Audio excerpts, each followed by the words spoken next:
সুপ্রিয় দর্শক, আসসালামু আলাইকুম। অনুসন্ধানী টাইম চ্যানেলে যুক্ত হওয়ার জন্য আপনাকে অসংখ্য ধন্যবাদ। জানিয়ে দিচ্ছি আমাদের হাতে থাকা সর্বশেষ আপডেট গড। আর বরাবরের মতো সর্বশেষ আপডেট জানাতে আপনাদের পাশে আমি সাইমন সুজন। টেনশনে ভারত ও মিয়ানমার, বাংলাদেশ সেনাবাহিনীরে 10 আইটেমের অস্ত্রশস্ত্র ক্রয় করছে professor Yunus, arms procurement Bangladesh. বন্ধুরা, বর্তমানে সারা বিশ্বজুড়ে যুদ্ধের দামামা বেজেই চলেছে। যে কোনো সময় যে কোনো দেশে লেগে যাচ্ছে ভয়ঙ্কর বড় ধরনের যুদ্ধ। হামাস ইসরায়েল যুদ্ধ, রাশিয়া ইউক্রেন যুদ্ধ, ভারত পাকিস্তান যুদ্ধ, এমনকি সর্বশেষ কাতারে হামলা করে বসেছিল ইসরায়েল। সবকিছু মিলিয়ে বলা যাচ্ছে যে বর্তমান যুগে যুদ্ধের প্রস্তুতি না রাখাটাই যেন আতঙ্ক, কারণ এখন প্রত্যেকটি দেশেরই নিজের সামরিক শক্তি বৃদ্ধি করতে হচ্ছে। আমরা সারা বিশ্বের দিকে খেয়াল করলে দেখতে পাচ্ছি যে প্রত্যেকটি দেশেই তারা তাদের সামরিক বাজেট বৃদ্ধি করছে এবং ভয়ঙ্কর সব অস্ত্রশস্ত্র তাদের বহরে যুক্ত করছে। বিশেষ করে মিডল ইস্টের দেশগুলো যেমন সৌদি আরব ও পাকিস্তান কিন্তু ইতোমধ্যেই ন্যাটোর মতো একটি সামরিক চুক্তি স্বাক্ষর করেছে, যেখানে একটি দেশ আক্রান্ত হলে দুইটি দেশ এই শত্রুর বিপক্ষে যুদ্ধে নামবে। অন্যদিকে কাতার রাশিয়ার সাথে চুক্তি করেছে, তারা রাশিয়ার কাছ থেকে S-400 এয়ার ডিফেন্স সিস্টেম ক্রয় করবে, যাতে কাতারের আকাশ আরও বেশি সুরক্ষিত থাকে। ইতোমধ্যে হয়তো চুক্তিটি স্বাক্ষর হয়ে গেছে। আবার মধ্যপ্রাচ্যের দেশ ইরান তো তাদের সামরিক শক্তি বহুগুণ বৃদ্ধি করছে।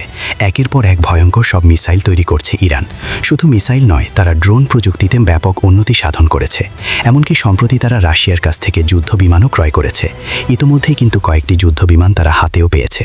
এমনকি ইরান 5ম প্রজন্মের যুদ্ধ বিমান তৈরির প্রস্তুতিও সম্পন্ন করে ফেলেছে। ইরানও কিন্তু সর্বোচ্চ যুদ্ধের প্রস্তুতি নিচ্ছে। যেখানে পৃথিবীর প্রত্যেকটি দেশই তাদের সামরিক শক্তি বৃদ্ধি করছে, সামরিক বাজেট বৃদ্ধি করছে, তাদের শক্তি মাত্রা বৃদ্ধি করছে, সেখানে কি বাংলাদেশ পিছিয়ে আছে?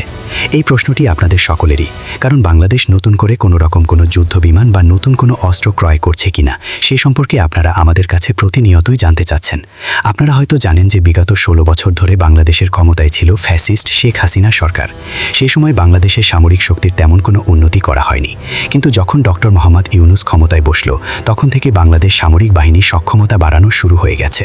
কারণ আমাদের প্রতিবেশী দুইটি দেশ ভারত ও মিয়ানমার সামরিক শক্তিতে ব্যাপক শক্তিশালী, এবং এই দুইটি দেশ প্রতিনিয়তই নতুন নতুন অস্ত্রশস্ত্র তাদের বহরে যুক্ত করছে। আমাদের প্রতিবেশী দেশ ভারত কিন্তু পরমাণু শক্তিধর একটি দেশ।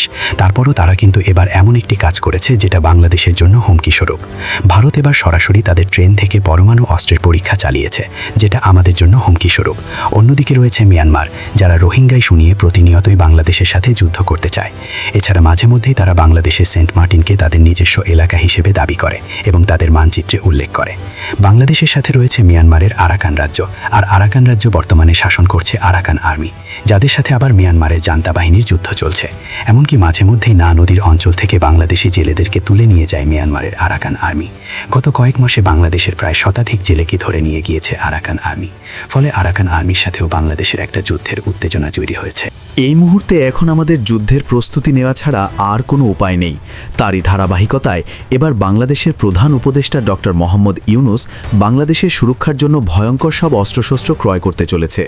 আপনারা হয়তো জানেন যে এর আগে ডক্টর মোহাম্মদ ইউনুস কিন্তু চীন সফরে গিয়েছিল। সে সময় চীনের প্রেসিডেন্ট শি জিনপিংয়ের সঙ্গে বেশ কয়েকটি অস্ত্র নিয়ে আলোচনা হয়েছিল। এমনকি যুদ্ধ বিমান ক্রয়ের বিষয়েও শি জিনপিংয়ের সঙ্গে আলোচনা হয়েছিল। এছাড়াও এবার মার্কিন যুক্তরাষ্ট্রের কাছ থেকেও বেশ কয়েকটি সামরিক অ্যাটাক হেলিকপ্টারও ক্রয় করতে পারে বাংলাদেশ।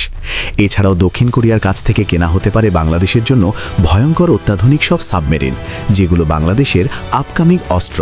তো বন্ধুরা, আজকের ভিডিওতে আমরা দেখব বাংলাদেশের আপকামিং সেরা 10টি অস্ত্র, যেগুলো বাংলাদেশ হাতে পেয়ে গেলে বাংলাদেশ হবে দক্ষিণ এশিয়ার অন্যতম শক্তিশালী একটি দেশ। সেই সাথে ভারত ও মিয়ানমার সবসময় বাংলাদেশের ভয়ে থাকবে। তাই আজকের এই ভিডিওটি অনেক বেশি গুরুত্বপূর্ণ ও ইনফরমেটিভ হতে চলেছে। তাই ভিডিওটি মনোযোগ সহকারে একদম শেষ পর্যন্ত দেখার অনুরোধ রইল। তো চলুন শুরু করা যাক। নাম্বার 10, MBPS ট্যাঙ্ক বা উভচর ট্যাঙ্ক। বাংলাদেশের আপকামিং অস্ত্রের তালিকায় 10 নম্বরে রয়েছে MBPS ট্যাঙ্ক বা উভচর ট্যাঙ্ক। বাংলাদেশ সরকার অনেক আগেই চীন থেকে MBPS ট্যাঙ্ক বা উভচর ট্যাঙ্ক অর্ডার দিয়েছে।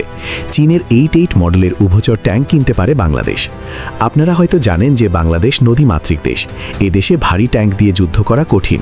তাই তো বাংলাদেশ সরকার চীন থেকে 54টি এই ধরনের উভচর ট্যাঙ্ক কিনতে চলেছে। এই ট্যাঙ্ক মাটিতে এবং জলে সমানভাবে যুদ্ধ করতে সক্ষম। এই ট্যাঙ্কে রয়েছে 105 মিমি মিলিমিটার মেন গান, 12.7 মিলিমিটার সেকেন্ডারি গান এবং এটাতে এন্টি মিসাইল ফায়ারিং ক্যাপাবিলিটি রয়েছে। আর এই ট্যাঙ্কটি বাংলাদেশের জন্য আদর্শ একটি যুদ্ধ tank. Number 9, SQ-9 air defence system. বাংলাদেশের আপকামিং অস্ত্রের তালিকায় 9 নম্বরে রয়েছে SQ-9 এয়ার ডিফেন্স সিস্টেম, যেটি চীনের তৈরি। সম্প্রতি ভারত পাকিস্তানে অপারেশন সিন্দুর নামে একটি অভিযান চালায়, যেখানে ভারতীয় বিমান বাহিনী প্রায় শতাধিক যুদ্ধবিমান নিয়ে পাকিস্তানে হামলা করে। কিন্তু সেই হামলা ঠেকে দিয়েছিল চীনের তৈরি SQ-9 এয়ার ডিফেন্স সিস্টেম, যেটি পাকিস্তান এয়ারফোর্স ব্যবহার করে। এমনকি এই এয়ার ডিফেন্স সিস্টেম ব্যবহার করেই পাকিস্তান ভারতের প্রায় 75টি ড্রোন ও 3টি যুদ্ধবিমান ভূপাতিত করেছিল। এটিকে রাশিয়ার তৈরি S-300-এর সমকক্ষ হিসেবে ধরা হয় এবং এটির রেঞ্জ প্রায় 100 কিলোমিটার, অর্থাৎ এটি 100 কিলোমিটারের মধ্যে যে কোনো কিছুকেই মাঝ আকাশে ধ্বংস করে দিতে সক্ষম। তবে বাংলাদেশ কয় ব্যাটারি এই ধরনের SQ-9 এডি সিস্টেম ক্রয় করবে সেই সম্পর্কে কোনো তথ্য এখনও আমাদের হাতে এসে পৌঁছায়নি। নাম্বার 8, ASW হেলিকপ্টার বা সাবমেরিন অ্যাটাক হেলিকপ্টার। বন্ধুরা, আমরা সবাই জানি যে বাংলাদেশ 2030 সালের মধ্যে মোট 6 থেকে 8টি এন্টি সাবমেরিন হেলিকপ্টার কিনতে চলেছে, যে হেলিকপ্টারগুলোর কাজ হবে সমুদ্রের নিচে লুকিয়ে থাকা সাবমেরিনকে ডিটেক্ট করে সেগুলোকে ফায়ার করে ধ্বংস করা। যেগুলো বাংলাদেশ নৌবাহিনীতে যুক্ত হলে ভারতের সাবমেরিন ও মিয়ানমারের সাবমেরিনগুলো বঙ্গোপসাগরের ধারে কাছে আসতেও ভয় পাবে। Number 7, Bayraktar TB2 drone. বন্ধুরা, আপনারা হয়তো ইতোমধ্যে জানেন যে বাংলাদেশ কিন্তু তুরস্কের তৈরি বাইরাক্তার TB2 ড্রোন অপারেট করে। বাংলাদেশ সেনাবাহিনী মোট 6টির মতো এই ধরনের ড্রোন অপারেট করে, কিন্তু আরও নতুন করে 12টি ড্রোন অর্ডার করতে চলেছে বাংলাদেশ, যেগুলো আগামী কয়েক বছরের মধ্যেই বাংলাদেশের বহরে যুক্ত হবে। বাংলাদেশ মোট 18টি এই ধরনের ড্রোন অপারেট করবে বলে ধারণা করা হচ্ছে। যুদ্ধক্ষেত্রে বাইরাক্তার TB2 কতটা ভয়ঙ্কর হয়ে উঠতে পারে সেই সম্পর্কে আপনারা সকলেই জানেন, তাই আমি নতুন করে এই ড্রোন সম্পর্কে আর বেশি কিছু বলতে চাচ্ছি না। Number 5, type MLRS missile system, যেটির রেঞ্জ 180 থেকে 300 কিলোমিটারের মতো হবে। এই মিসাইলটি বাংলাদেশ 2021 সালে অর্ডার দিয়েছে, যেটা ডেলিভারি পাবে বাংলাদেশ 2026 অথবা 17 সালের দিকে। আপনারা ইতোমধ্যে হয়তো জানেন যে বাংলাদেশ কিন্তু তুরস্কের তৈরি টাইগার মিসাইল অপারেট করে, যেগুলোর রেঞ্জ কিন্তু 100 থেকে 120 কিলোমিটার। নতুন করে বাংলাদেশ আবারও বেশি রেঞ্জের টাইপে MLRS কিনতে চলেছে তুরস্কের কাছ থেকে, যেটির রেঞ্জ হবে 180 থেকে 300 কিলোমিটারের মতো। আর এটি বাংলাদেশের বহরে যুক্ত হলে এই মিসাইল দিয়ে আমরা ভারতের কলকাতা, মেঘালয়, ত্রিপুরা ইত্যাদি রাজ্যে মিসাইল হামলা চালাতে পারব। ফলে ভারত মায়ানমারের মতো শক্তিশালী দেশও আমাদেরকে ভয় পাবে। Number 4, attack helicopter. বন্ধুরা, আপনারা হয়তো জানেন যে বাংলাদেশ সেনাবাহিনী ফোর্সেস গোল 2030-এর অধীনে অ্যাটাক হেলিকপ্টার ক্রয় করতে চলেছে। মোট 8টির মতো অ্যাটাক হেলিকপ্টার কিনতে পারে বাংলাদেশ সেনাবাহিনী। বাংলাদেশের চয়েস রয়েছে মোট 2টি অ্যাটাক হেলিকপ্টার। একটি হলো আমেরিকার তৈরি আপাচি অ্যাটাক হেলিকপ্টার, অন্যটি হলো তুরস্কের তৈরি টাইগার অ্যাটাক হেলিকপ্টার। গুঞ্জন শোনা যাচ্ছে বাংলাদেশ হয়তো মার্কিন যুক্তরাষ্ট্রের তৈরি অ্যাপাচি অ্যাটাক হেলিকপ্টারই ক্রয় করতে পারে, যেটি নিয়ে বেশ সোশ্যাল মিডিয়ায় আলোচনা হচ্ছে। অ্যাপাচি অ্যাটাক হেলিকপ্টার তার অ্যাটাকিং ক্যাপাবিলিটি এবং ডগ ফাইটের জন্য সারা বিশ্বে বিখ্যাত।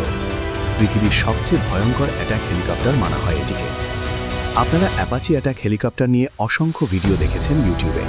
তারপরও আমি আপনাদেরকে বলে রাখি, যুদ্ধক্ষেত্রে একটি অ্যাপাচি অ্যাটাক হেলিকপ্টার 100টি যুদ্ধ ট্যাঙ্কের সমান। বাংলাদেশের হাতে যদি এমন 8টি অ্যাপাচি অ্যাটাক হেলিকপ্টার থাকে, তাহলে মায়ানমার কোনো দিনও আমাদের সাথে যুদ্ধ করার সাহস পাবে না। Number 3, high performance frigate programme. বন্ধুরা, আপনারা হয়তো জানেন যে বাংলাদেশ কিন্তু নিজ দেশেই খুলনা শিপইয়ার্ড ও চট্টগ্রাম শিপইয়ার্ডে বিভিন্ন ধরনের যুদ্ধজাহাজ নিজেরাই তৈরি করতে সক্ষম। এবার নতুন করে 6টি নতুন আরও ফ্রিগেট তৈরি করতে চলেছে বাংলাদেশ নেভি। এগুলো হবে হাই পারফরমেন্স ফ্রিগেট, যেগুলোকে বলা হয় হাই পারফরমেন্স ফ্রিগেট প্রোগ্রাম। আর যুদ্ধক্ষেত্রে ফ্রিগেট কতটা ভয়ঙ্কর তা আপনারা সকলেই জানেন। বাংলাদেশের বহরে যদি নতুন করে আরও 6টি ফ্রিগেট যুদ্ধজাহাজ যুক্ত হয়, তাহলে বঙ্গোপসাগরে বাংলাদেশ নেভির ক্ষমতা আরও অনেক গুণ বৃদ্ধি পাবে। Number 2, upcoming submarine. বন্ধুরা, আপনারা হয়তো জানেন যে বাংলাদেশ চীন থেকে মাত্র 2টি সাবমেরিন ক্রয় করেছে, যেগুলো মিন ক্লাস সাবমেরিন, অর্থাৎ এগুলো অনেক পুরনো সাবমেরিন। বাংলাদেশ নৌবাহিনী এবার সিদ্ধান্ত নিয়েছে তারা চীন থেকে আরও নতুন করে 4 থেকে 6টি সাবমেরিন ক্রয় করবে, যেগুলো হবে অত্যাধুনিক সাবমেরিন। বাংলাদেশের বহরে নতুন করে যদি আরও 4 থেকে 6টি সাবমেরিন যুক্ত হয়, তাহলে বঙ্গোপসাগরে বাংলাদেশ নেভির আধিপত্য বহু গুণে বিস্তার পাবে এবং বাংলাদেশ নৌবাহিনীর ধারে কাছেও কেউ আসার সাহস পাবে না। Number 1, jet NC fighter jet. বন্ধুরা, দীর্ঘদিন ধরে আপনারা শুনছেন যে বাংলাদেশের বহরে জেট-এনসি ফাইটার জেট যুক্ত হবে, কিন্তু এখনও জেট-এনসি ফাইটার জেট বাংলাদেশের বহরে যুক্ত হয়নি। আসলে যুদ্ধবিমান ক্রয় করা অনেকটা জটিল বিষয়, ফলে বাংলাদেশের বহরে জেট-এনসি যুক্ত হতে হয়তো আরও 1-2 বছর সময় লেগে যেতে পারে। বাংলাদেশের বহরে যদি নতুন করে 16টি জেট-এনসি ফাইটার জেট যুক্ত হয়, তাহলে আপনি খুশি হবেন কিনা সে সম্পর্কে আপনার মতামত কি তা অবশ্যই আমাদেরকে কমেন্ট করে জানাবেন। আর বাংলাদেশের আপকামিং অস্ত্রগুলো সম্পর্কে জেনে আপনার কেমন লাগলো সেটিও আমাদেরকে কমেন্ট করে জানাতে পারেন। তো আজকে এ পর্যন্তই, দেখা হচ্ছে পরবর্তী ভিডিওতে। সমরস্ত্র প্রতিরক্ষার নানা তথ্য জানতে চোখ রাখুন অনুসন্ধানী টাইম সংবাদ উপস্থাপনায়। ততক্ষণ পর্যন্ত সুস্থ থাকবেন, ভালো থাকবেন। আল্লাহ হাফেজ।